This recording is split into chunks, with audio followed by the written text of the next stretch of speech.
नमस्कार प्रिय छात्रों। आज हम कृतार्जुनीयम का दूसरा श्लोक पढ़ रहे हैं। तो आपको प्रथम श्लोक भली भांति समझ में आ गया होगा। कृतार्जुनीयम की कहानी भी आपको बताई थी, आपने पढ़ लिया होगा।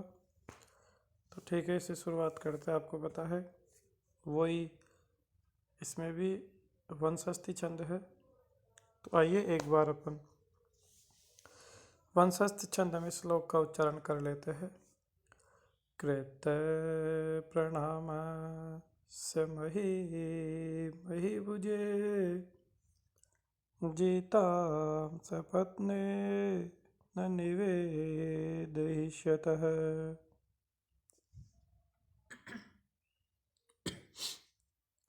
न विव्यथेत स मनो न हि प्रियं प्रवक्तुमिच्छति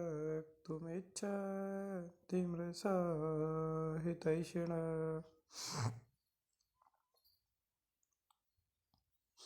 वंशस्थ छंद है, उच्चारण करने का अभ्यास कीजिए। अब इसका अन्वय देख लेते हैं। आपको देखो दिखाई दे रहा है स्क्रीन पे, अन्वय लिखा हुआ है। तो कृत प्रणामस्य, यही से इसका अन्वय चालू है। कृतः प्रणाम है यन शह, किया गया है प्रणाम जिसके द्वारा, वह अस्य उसके, अर्थात ये विशेषण है प्रणाम करने वाले। कौन है यहाँ पे प्रणाम करने वाला? आपको पता है ये जो वनेचर है वही है। तो अच्छी तरह देखिएगा, कृत प्रणाम से षष्ठी है क्योंकि ये विशेषण आगे आएगा। तो विशेषण में वर्तमान काल में होता है तो वाला वाले का प्रयोग कर लेते हैं अर्थ को भली भांति अवगत करने हेतु। इसीलिए यहाँ पे भी आप देख ही रहे हैं। कृत्य प्रणाम से, प्रणाम करने वाले अर्थात जिसने प्रणाम कर लिया है। ऐसे नीचे की पंक्ति से अन्वय उठाया गया। सपत्नेन, सपत्न शत्रु का पर्यायवाची है और राम के तरह तृतीया के एक वचन में है। तो शत्रु के द्वारा जिताम, अभी जिताम किसका विशेषण है? आगे जो मही है इसका विशेषण है। तो जिताम मही, जीती हुई पृथ्वी को। प्रणाम करने वाले शत्रु के द्वारा जीती हुई पृथ्वी को। मही भुजे, तो ये मही भुजे शब्द यहाँ पे चतुर्थी के एक वचन में है। किस में है? चतुर्थी के एक वचन में है। अर्थात मही भूख, मही यानी अभी अभी बताया धरती, और भूख यानी उसका उपभोग करने वाला। तो धरती का उपभोग कौन करता है? राजा करता है। इसलिए मही भूख भुज शब्द का अर्थ हो जाएगा राजा, और चतुर्थी के एक वचन में है तो क्या अर्थ हो जाएगा? राजा के लिए। अब जो वनेचर है उसका आ जाएगा निवेदिष्यतः, तो निवेदन करते हुए। अब आप देख लीजिए ये भी षष्ठी है, तो ये दोनों शब्द इसके लिए आ गए। अब जो है वो निवेदन करने वाला जो वनेचर है वो किसके लिए है? आप देख ही रहे हैं। तो इसको वापस एक बार देख लेते हैं। कृत प्रणामस्य और निवेदिष्यतः है, दोनों में षष्ठी का एक वचन है। और तस्य मन है, फिर आगे ये इसमें लग जाएगा उसका मन। तो कस्य मन है, किसका मन? अर्थात वह नेचर से मन है, वह नेचर का मन। अब यहाँ तक वापस देखिए। कृत प्रणाम से, प्रणाम करने वाले सपत्ने, शत्रु के द्वारा जिताब महीम, जीती हुई पृथ्वी को, महीभुजे, राजा के लिए, निवेदिष्यतः, निवेदन करते हुए, तस्य मन है, उसका मन। अब यह जीती हुई पृथ्वी का जो राजा है वो तो कौन है? दुर्योधन है। अर्थात इनको वन में जाने के बाद में पृथ्वी को किसने जीत लिया? दुर्योधन ने जीत लिया।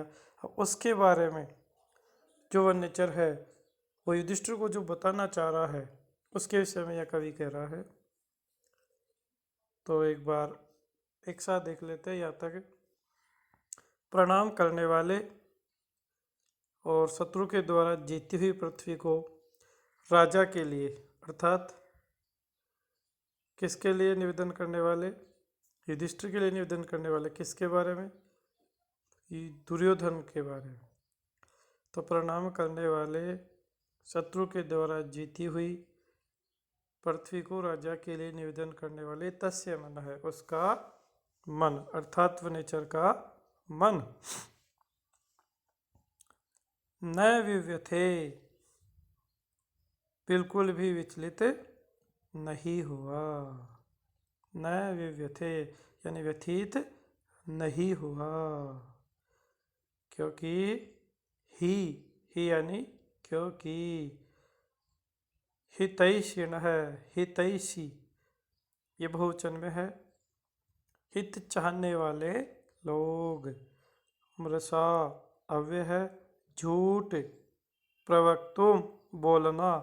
अब ऊपर की पंक्ति से जो न है वो ला के जोड़ दीजिए। न इच्छन्ति नहीं चाहते हैं, अर्थात जो अपने राजा के प्रति वचनबद्ध और हितैषी होते हैं कि उनके राजा का बुरा नहीं होना चाहिए, ऐसे लोग किसी को भी झूठ बोलना नहीं चाहते हैं। तो फिर ये तो राजा है, इसीलिए मेरे इस राजा को उस राजा के बारे में मैं सही सही बताऊंगा। जैसा वो शासन कर रहा है वैसा ही मुझे बताना है। ऐसा सोचते हुए उस वनेचर का मन बिल्कुल भी विचलित नहीं हुआ, क्योंकि हित चाहने वाले जो लोग हैं वो अपने प्रिय को बिल्कुल भी झूठ नहीं बोलते हैं, यही इसमें बताया गया है। अब एक बार वापस देख लेते हैं, थोड़ा सा समझा देते हैं आपको स्पष्ट रूप से। सामान्यतः एक बार पूरा अर्थ में बोल रहा हूँ आपको कि प्रणाम करने वाले शत्रु के द्वारा जीती हुई पृथ्वी को राजा के लिए निवेदन करते हुए उस वनेचर का मन बिल्कुल भी विचलित नहीं हुआ, क्योंकि हित चाहने वाले व्यक्ति अपने प्रिय के प्रति झूठ बोलना नहीं चाहते हैं। अर्थात भाव यह है, वनचर यह सोच रहा है कि यदि मैंने राजा युधिष्ठिर को दुर्योधन के बारे में जो कुछ बताने जा रहा हूँ वह सही सही बताने जाऊँ, और यदि मैं राजा को खुश करने के लिए मैं झूठ बताऊंगा तो ऐसे व्यक्ति किसी का भला नहीं कर सकते हैं। इसलिए मैं राजा का सेवक हूँ, उनका भेजा गया एक दूत हूँ। तो मेरा कर्तव्य परायण यही है कि मैं हितैषी हूँ, उनका हित चाहने वाला हूँ। इसीलिए जो भी कुछ कहूँ वो सारी बात मैं सही सही बता सकूँ। यही बात इस श्लोक में दर्शाई गई है। एक बार पुनः आपको शब्दों सहित अर्थ और क्लियर करवा देते हैं। तो देखिए, कृत प्रणामस्य है, पहले बहुरी समास हो जाएगा। कृत है, प्रणाम है, ये नश है, फिर उसका षष्ठी का एकवचन बन जाएगा। प्रणाम किया गया जिसके द्वारा वह, फिर विशेषण बनते ही लग जाएगा वाला वाले। तो कृत प्रणामस्य, प्रणाम करने वाले। सपत्नेन, रामायण की तरह शत्रु के द्वारा। जिताम महीम, जीती हुई पृथ्वी को, जीती हुई पृथ्वी के विषय में। महीभुजे, राजा के लिए। ये हलंत शब्द है इसलिए चतुर्थी के एकवचन में है। तो राजा के लिए निवेदिष्यतः, निवेदन करते हुए। तस्य मन है, उसका मन। न विव्यथे, बिल्कुल भी विचलित नहीं हुआ। ही, क्योंकि हितैषिण है, हित चाहने वाले व्यक्ति। प्रियम, अपने प्रिय को, वृषा, झूठ, प्रवक्तुम, कहना, न इच्छन्ति, नहीं चाहते हैं।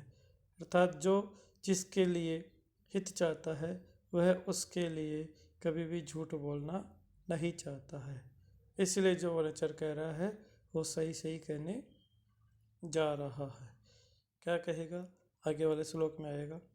तो अब मैं समझता हूँ कि अब तो आपको ये क्लियर हो गया होगा। Thank you.